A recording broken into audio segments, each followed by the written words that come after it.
So this morning, I get a phone call about a potential job, and it's a job that I worked many years before, years ago, basically doing the same thing I did the last time I was there. And they couldn't or they wouldn't hire me is because I didn't have my high school diploma or my GED.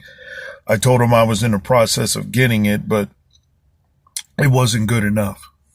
So I'm trying to figure it out why it is that back then it wasn't important, but it is now. I'm trying to figure out how that isn't discriminating towards somebody, because if it didn't matter years ago, why does it matter now?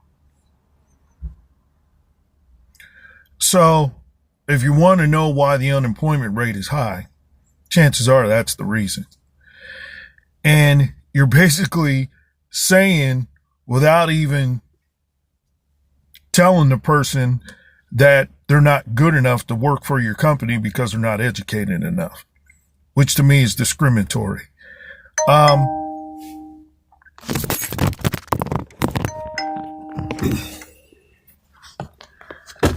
I don't quite understand what it's going to take for me, because now my back's up against the wall and I got let go from a job just recently, about 2 weeks ago.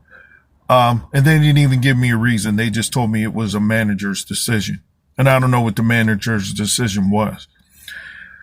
So here I am, 57 years old, yet again, trying to figure out what it is that I'm doing wrong. And now it's this education that I have to have that I didn't think would ever come back and bite me, because I worked at a job for almost 2 years, shipping and receiving medical devices.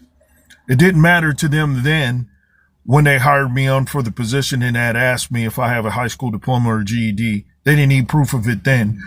But then when push came to shove and it was time for them to hire me onto the job, now all of a sudden it's important. Did it deter me from doing my job? Absolutely not. See, I've always said this before and I'll say it again. People in positions of power that can control your life are people that I can't understand, nor will I get along with. Because if you can do that to people, I don't have any respect for you. So my message is, stay in school and get your education.